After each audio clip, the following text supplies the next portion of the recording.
Hello, I'm Bruce Mackenzie. I've been active in the Mars Society from the beginning, and I'm running the Mars Foundation. The title of this is Crowdsourcing a Mars Settlement Program, or Crowdsourcing Elon's Mars Settlement Program. Next week, we'll see what Elon's announcement is and decide if we can dovetail or fill out any missing links. Elon tends to focus on transportation. We tend to focus on what do you do after you get there. So there might be a good synergy there. And there's my email address. Feel free to pick up a magazine, and I'll leave business cards here at the end. I want to give two plugs that are off topic. One is the reason I got interested in space in general is when I heard Jerry O'Neill talk about space colonies, now called space settlements.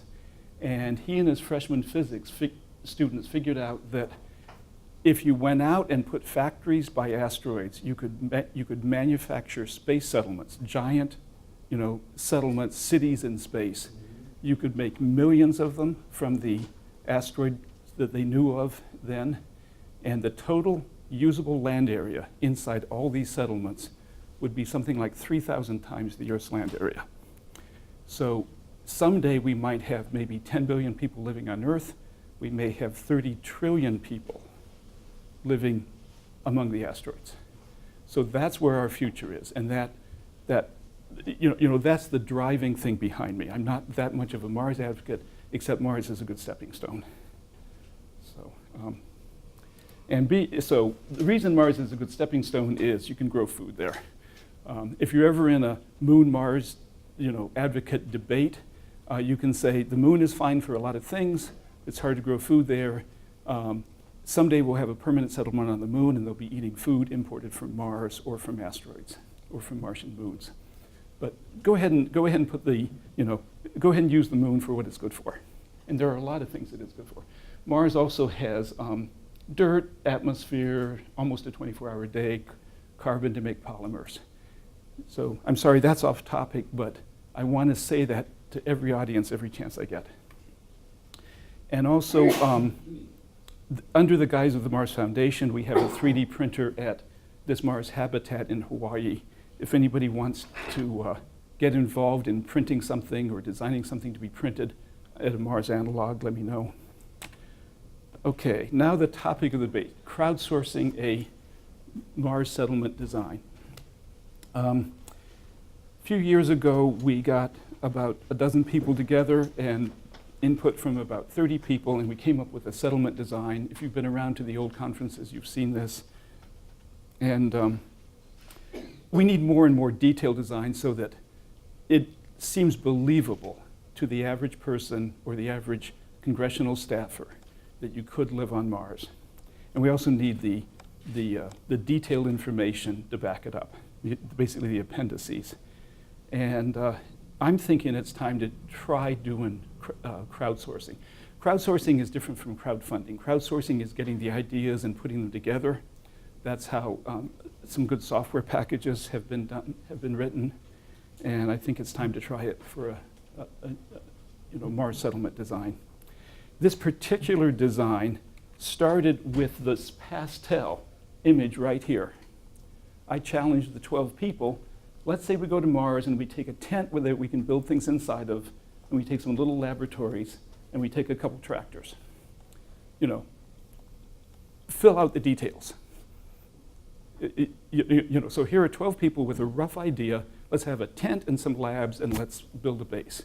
And they turned this image into a very detailed image with lots of subsystems, cost estimates, mass estimates for a lot of the subsystems, and some good graphics, and about a 100-page technical report and several hours of PowerPoint presentations. So I think we should do that again, but in more detail and with more up-to-date technology. For example, 3D printing was not well known at the time we did this design. It was started in 2005. Yeah. So, and trouble is, being volunteers, we never actually finished the big report and officially released it. So one of the things we need to do differently is make sure that we have the the people, maybe paid editors and paid artists, to finish up and get the publicity out there. I'll try to cover that. By the way, I want to go very, very quickly through a lot of pretty pictures just for the effect of it, and then open it up to discussion, ask everybody to say, give some critique, say if you're interested, etc. I have never run a crowdsourcing program, and I don't know people who have. Maybe we'll find someone, maybe someone in the room wants to step up to this, or we'll have a few people. But here is a combination of how we did the other workshops and how I think crowdsourcing can be done. Start out with publicity to get people to submit ideas and get people involved. You want a core team of people to review the ideas, and at some point you have to integrate the ideas. That's key. A way to submit ideas, communication. The design itself, these 5 in the middle, I'll cover later, but basically you go through some iterations of a technical design. You might have more than one design, and the most important is the results. Publicity with good artwork, video, and I think we need more funding than we did for some of the other ones. Even though it's really a bunch of paper studies, there are things that volunteers don't like to do, and I think we need some minimum level of funding. So this previous design is about how to manage the crowdsourcing, and I'm hoping someone will take this and do a better job at it than I am. Okay, as far as the design itself for a Mars base, the areas you work on might be something like this. How do you fund it? Is it government? Is it private? How do you select the crew? What kind of resources and transportation are you going to use? Are the resources coming from Earth or from Mars? For example, for the transportation, you might decide we will tentatively use the Falcon Heavy. For the construction, we would tentatively decide we might use fiberglass bonded with polyester, etc. And we could end up with more than one design.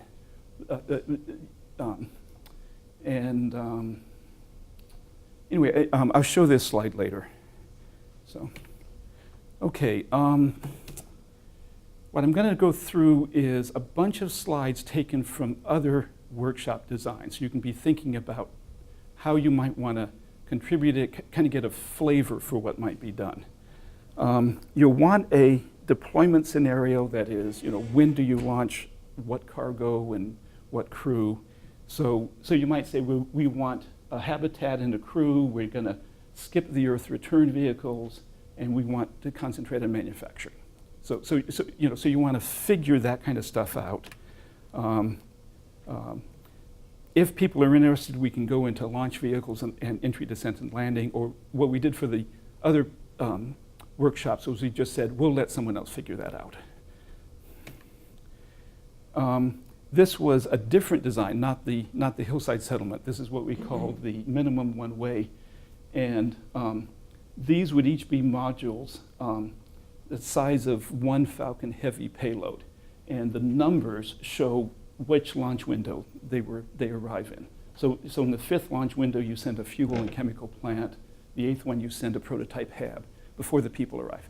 So this is one of the things you might be doing in this crowdsourced design, is come up with proposed scenarios for when do you send the prototypes, testing, and the final stuff.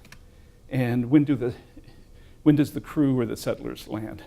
I love this image. It's from James Cameron, who's going to make a movie based around that. So the crew landed in their rover. You need a lot of the same stuff. Question of how do you select the crew, how many crew members?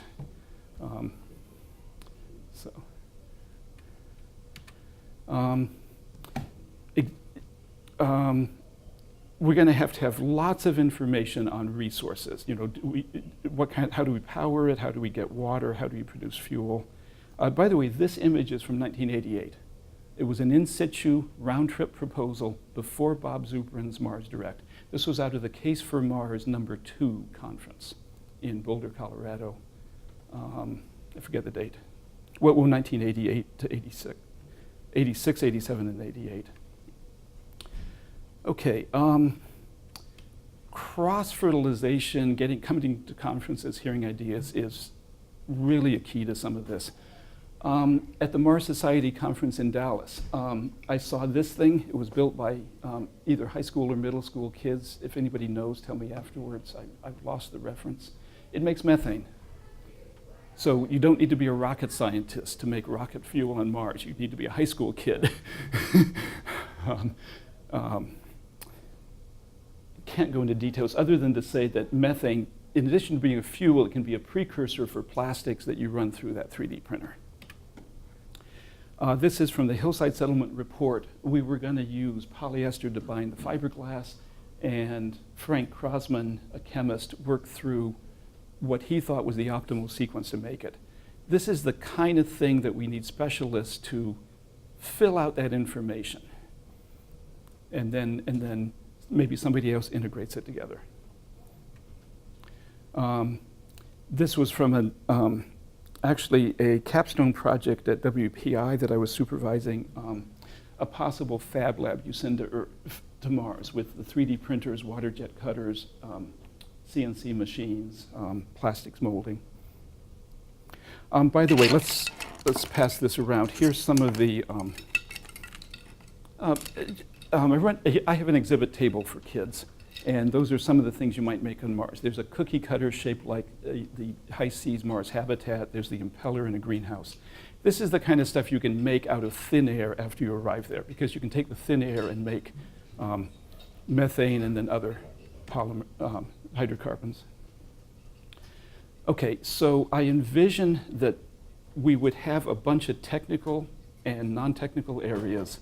We'd be trying to get input for how to do the construction or the refining or whatever in each of those areas. Like one might be chemical engineering, another might be construction of the habitats, another might be greenhouses.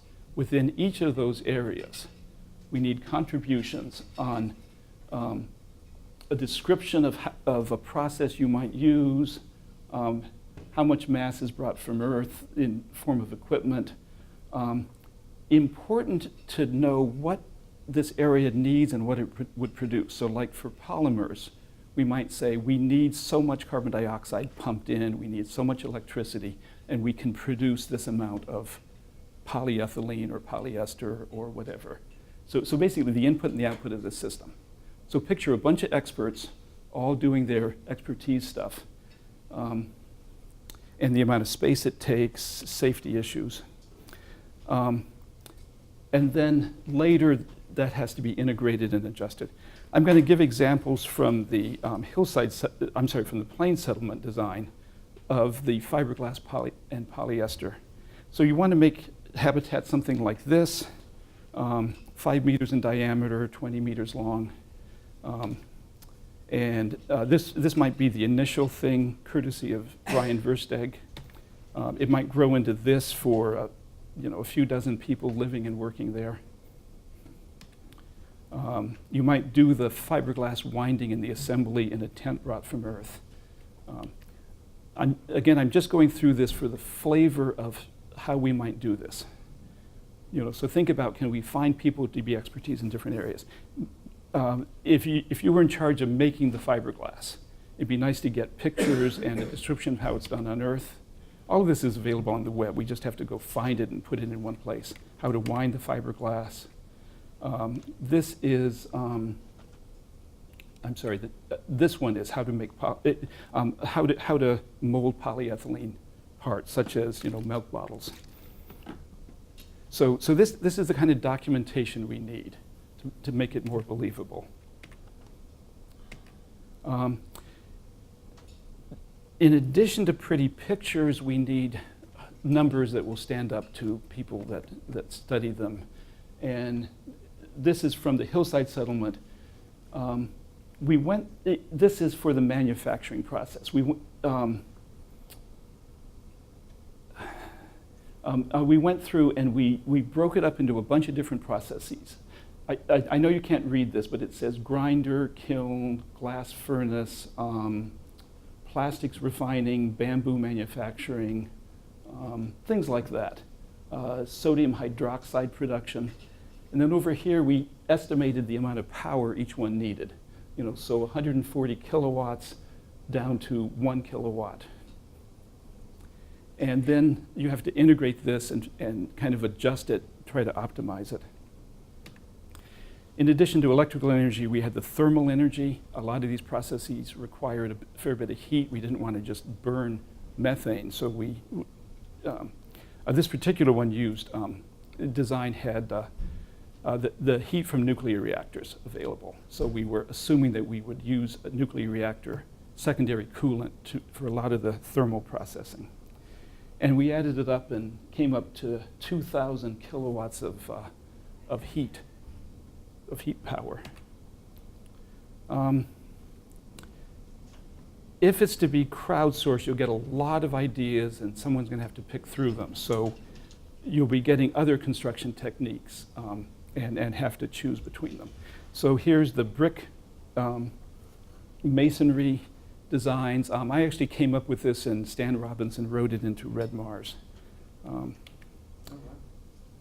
Question? I was just remarking that's impressive. Yeah, that's my contribution to history.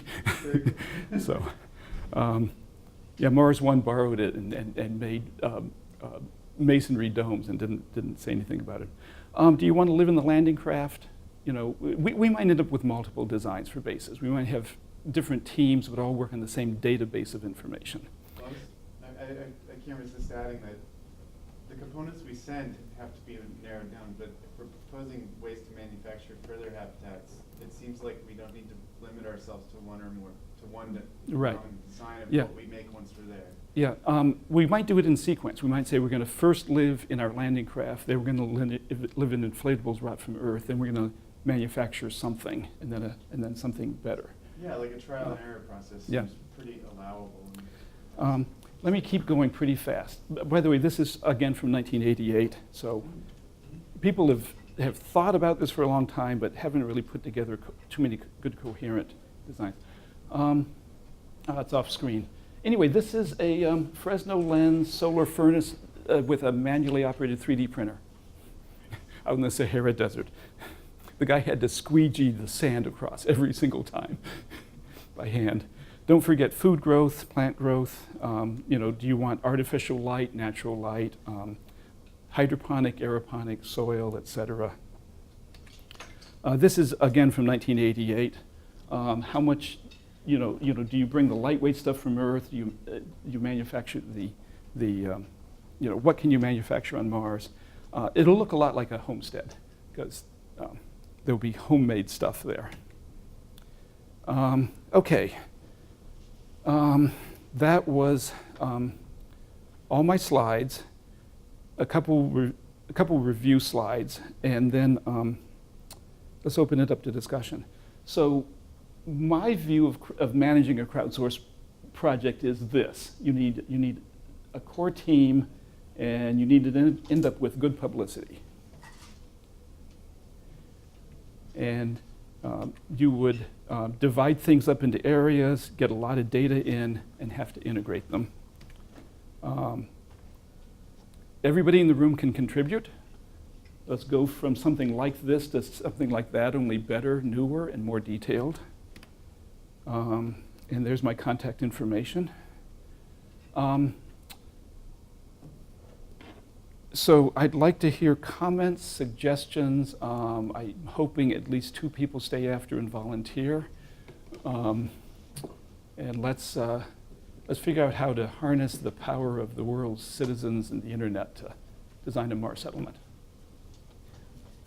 So I was thinking that we have an established paradigm of giving kids almost zero guidance and asking them to participate in what's called science fair. And then the science fairs can form hierarchies of regional and national level competitions, but they're not given much guidance or many parameters at the start. But I'm pretty sure that if you gave enough 14-year-olds some good initial guidance on what the design challenges were, you could have a tremendous amount of brain power working away at many very well-defined sub-problems of design, and you could create a competitive environment. It would be self-funding because a lot of teachers are basically begging for someone to tell them exactly what kinds of challenges to put before their students. Not make a plant grow and compare which one grew faster, but more well-bounded challenges, like, okay, is it possible to get salt out of this type of rock? Let 5 kids pick that problem. So I'm taking notes. Yeah. So I think that a much refined, much more well predefined version of science fair could be something that would be fairly cheap, almost free, in terms of recruiting science teachers. Yeah, my wife is a science teacher, and she, before they had all the emphasis on standardized testing, they had time for science fairs. And they needed projects, they needed mentors. So yeah, at the very least, we should come up with a list of good science fair projects. It's a lot of effort to run your own, but we could do that too. Yeah, I mean, I think that the cheap part would be laying out definitions of problems, and for teachers to list on the board for kids to choose to work on. The harder part would then be funding the actual materials. Well, a lot of science fair work is almost no funding, or it's the family funds it, or almost none. And there's no sense that people are being exploited. Like, no parents object and say, "Oh, you tricked my kid into spending $200 on this." No, they see it as an advantage to their kid.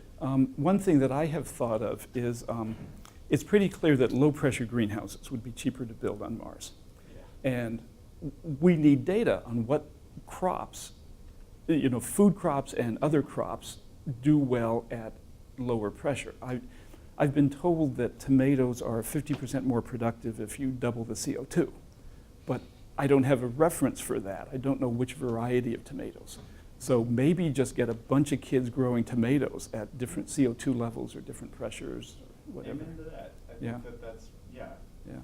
All right, so we're looking for a lot of comments and suggestions and improvements and volunteers. Just to piggyback on that, if you were able to come up with about $850 a year, you could offer prizes Yep. to students fairs, like $500, $250, and $100 for first, second, and third places, if they work on one of your projects that you are looking for. And I'm sure you could get Lockheed Martin is here to fund that every year. Yeah, we'll put their name on it. Exactly. A caveat, I was in the AIAA local council in New England. I live in Boston, by the way. And the AIAA council is going to offering to give prizes at a science fair for an aeronautical or astronautical related project. And the conference organizers said no. It has to be a general prize that they wanted to choose first, second, third, and then just give out the prizes. Right. Well, this would be at a national level, so everybody competes at their local level. Okay. And then they elevate it up. If it's in your stuff, then after they've won their local fair, then they can go all the way up, and whoever wins at the nation for one of your projects. Yeah, the science fair organization can't stop us from doing that. No. And another thing would be to fund materials. Right. So, I understand that the video might quit in 1 minute. You have 1 minute, but I don't think there's anyone after you, so. Yeah, well, I'm going to say, I'm going to stay here as long as anybody wants to talk. And by the way, we have a table with those little 3D printed trinkets beyond the stairway. Other comments or suggestions? I'm jumping in. Sorry. I have very parallel passion to a lot of the work that I see in your slides. So I've gone on tangents trying to investigate, okay, how many megawatts for this and that. And at some point, watching my sons play Minecraft, I realized not to lean entirely on kids to help us, but I realized that this is one of the most wildly successful video games ever, and it's actually highly modifiable to the point where you could define a block type in this block-based world and say, this is regolith. This takes so much energy to extract this much water from, then you get this block of water out of it. You have to put in this much electricity and so on. And I realized for a relatively small amount of money, you could pay someone to modify it. and it's actually Microsoft encourages people to make modified versions of it. You could quickly create a toy that allows people to play out the parameter space of, okay, I have this budget of energy, I'm going to build a colony, oops, I ran out of energy to make bricks, oops, I ran out of water, oops, I poisoned the water. And it's already a platform that is universally loved by kids and adults. And almost like the Linux of video games. Yeah. So that's another path that I've toyed I think with. that'd be good for publicity. I don't know that we would get good designs out of it, because I don't think we can put enough detailed data into it. Well, That's there's other video games that are, there's at least 3 Mars-based simulators. Yeah. There's Off-World Trading Company, there's Planet Base, those are the ones I'm familiar with. But if you just go on Steam and click Mars, there's actually one a few years ago called Take on Mars, I think. It was, you play NASA launching probes, including rovers, up to complexity of the Curiosity rover, and you're running the individual instruments by remote control. It's actually pretty slick. Yeah, that's, I think that's getting a little far afield. That might be a good place for the results of our, But the fact that there is a Steam programming community that Yeah. does stuff like this, you may be able to get into the forums and get some of the talent from those companies. okay, yeah. Hey, would you like to do I something? wonder if, some of the enthusiasts would take our work and put it into Steam, or put it into Minecraft. By the way, the SimCity folks, started Sim Mars more than 10 years ago, and, then abandoned it. More like 20 years ago. It's by the age of Flashlight. Yeah. Maybe they should